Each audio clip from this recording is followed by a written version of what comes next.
সমস্ত দর্শক বন্ধুদের জন্য বলছি, আপনারা এতদিন দা নিউজ বাংলা দেখে এসছেন। বাংলার মেইনস্ট্রিম মিডিয়া যেগুলো চেপে যাওয়ার চেষ্টা করে আপনারা জানেন, সেই ঘটনাগুলি আমি এতদিন ধরে আপনাদের সামনে তুলে এনেছি।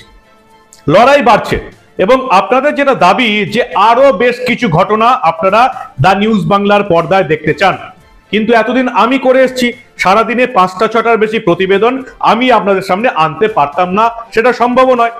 তাই লড়াই যখন বাড়ছে তখন টিমও বাড়াতে হবে। তাই এবার ঠিক করেছি, আমাদের যারা এতদিন আমাদের সঙ্গে কাজ করে এসছেন ক্যামেরার ও প্রান্তে, এবার তাদেরকেও আপনাদের সামনে আস্তে আস্তে নিয়ে আসবো। আপাতত দীপেন্দুকে দেখুন, একেবারে নতুন ছেলে। আশা করি আপনাদের আশীর্বাদ এবং ভালোবাসা পেলে ও আমার মতন আপনাদের ঠিক যেমন মেইনস্ট্রিম মিডিয়া চেপে যাওয়ার ঘটনাগুলো আমি আপনাদের সামনে এতদিন তুলে এনেছি, ও আপনাদের সামনে সেই সমস্ত ঘটনা তুলে আনতে পারবে এবং কোনো ঘটনা চেপে রাখতে দেবে না। আশা করি দীপেন্দুকেও ঠিক যেমন আপনারা মানবগুহকে ভালোবাসা এবং আশীর্বাদ দিয়ে ভরিয়ে রেখেছেন, আপনারা এই নতুন ছেলেটিকে, এই বাচ্চা ছেলেটিকেও আপনাদের আশীর্বাদ এবং ভালোবাসা দিন।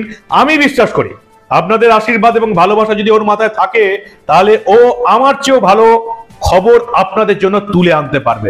দেখতে থাকুন দা নিউজ বাংলা। লড়াই বাড়ছে, টিম বাড়ছে।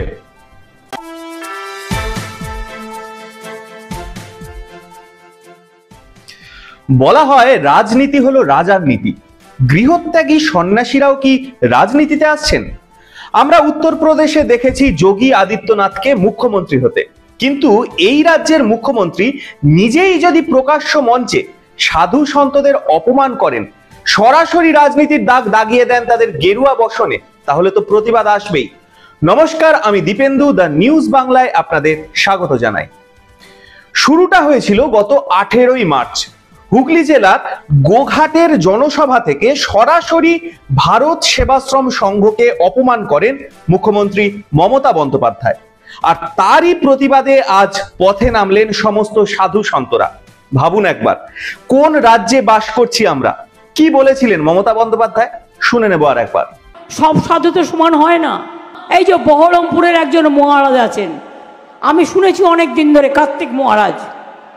ভারত সেবা সংঘকে আমি খুব শ্রদ্ধা করতাম। আমার শ্রদ্ধার্ঘের একটা তালিকায় তারা অনেক দিন ধরে আছে। কিন্তু যে লোকটা বলে আমি তৃণমূল কংগ্রেসকে এজেন্ট বসতে দেবো না, সে লোকটাকে আমি সাধু বলে মনে করি না। তার কারণ তিনি ডাইরেক্ট পলিটিক্স করে দেশটা সর্বনাশ করছেন। তার নাম কার্তিক মহারাজ। ভোটের 2 দিন আগে মুর্শিদাবাদে যে দাঙ্গাটা করিয়েছিলেন তার হোতা ছিলেন। কিন্তু কে এই কার্তিক মহারাজ, চলুন জেনে নিই সেটাই। শুরুটা হয়েছিল একদম কিশোর বয়সেই। কার্তিক মহারাজ কিশোর বয়সেই চলে গিয়েছিলেন ভারত সেবাশ্রম সংঘে। প্রথমে পুরুলিয়ার একটা আশ্রমে গিয়েছিলেন, ঔরঙ্গাবাদ আশ্রমে যান। তখন তার পরনে ছিল সাধারণ পোশাক, প্যান্ট শার্ট। ভারত সেবাশ্রম সংঘের ভাবধারা ভালো লাগে তার। ঔরঙ্গাবাদে স্বামী প্রজ্ঞানন্দ মহারাজের কাছে দীক্ষা নেন তিনি। এরপর ধীরে ধীরে ব্রহ্মচারী হন। তখন ভারত সেবাশ্রম সংঘে কঠিন জীবন। একবেলা খাবার জুটতো আর একবেলা জুটতো না। হিসাব করে খাওয়া দাওয়া হতো। যৎ সামান্য ভিক্ষা থেকে যা আসতো তাই খেতে হতো। ব্রহ্মচারী হওয়ার পর স্বামী হিরণময়ানন্দজি মহারাজের তত্ত্বাবধানেই ছিলেন।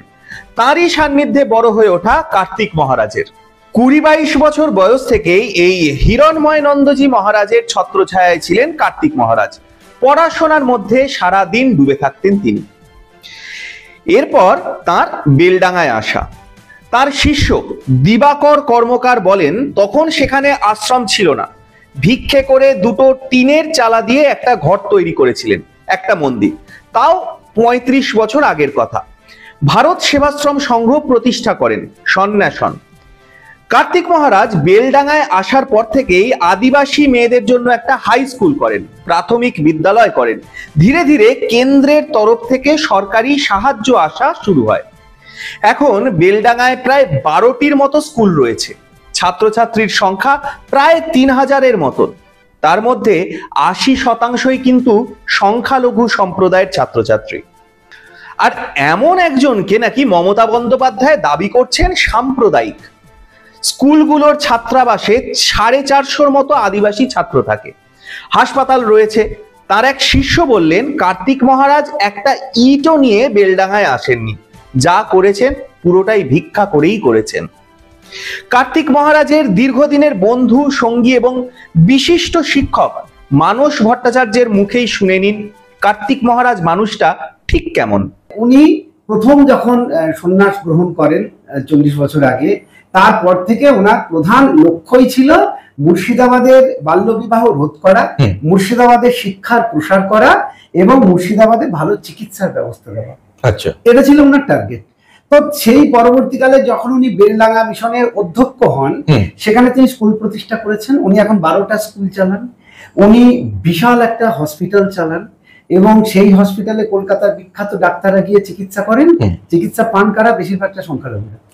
আর এমনই একজন সর্বত্যাগী সন্ন্যাসীকে এমন কঠোরভাবে আক্রমণ করলেন মুখ্যমন্ত্রী মমতা বন্দ্যোপাধ্যায়। তার প্রতিবাদে কি বললেন কার্তিক মহারাজ, শুনে নেব আরো একবার। প্রশাসন থেকে ভেবেছিল যে যেহেতু ভারত সেবাশ্রম সংঘ, যেহেতু কার্তিক মহারাজ, তারা নিঃসন্দেহে খালি হিন্দুদের লিড করছেন। সেখানেও যখন মাস্টার রোলে দেখা গেল সেখানে 80% মুসলমানদের নাম। এটা ভ্রান্ত ধারণা। সন্ন্যাসী কোনো রাজনৈতিক দলের তাবেদার নয়, রাজনৈতিক দলের প্রচার নয়। কিন্তু আমি হিন্দু সন্ন্যাসী, আমার সমাজ, আমার ধর্ম, আমার সংস্কৃতি যখন বিপন্ন হয় আমি তাদের পাশে দাঁড়াই। আমাদের সমাজ যখন, ধর্ম যখন বিপন্ন হয় তাদের পাশে থাকি, এটা আমার কর্তব্য। আর এই প্রতিবাদেই আজ পথে নামলেন সমস্ত সাধু সন্ন্যাসীরা। বাগবাজার মায়ের বাড়ি থেকে মিছিল হলো তাদের দাবি ক্ষমা চাইতে হবে মুখ্যমন্ত্রীকে। কিন্তু আজ পর্যন্ত মুখ্যমন্ত্রী কোনো বিষয়ে ক্ষমা চেয়েছেন কি? রাজ্যের বুদ্ধিজীবীরা যখন ভাতাজীবী হয়ে উঠেছেন তখন পথে নামতে হচ্ছে সাধু সন্তদের। কি বলবেন আপনারা? আপনাদের মূল্যবান মন্তব্য জানান দ্য নিউজ বাংলার কমেন্ট সেকশনে। আমরা আবার মেন স্ট্রিম মিডিয়া যে সমস্ত খবর চেপে যায় সেই সমস্ত খবর নিয়েই আমরা আসি দ্য নিউজ বাংলায়।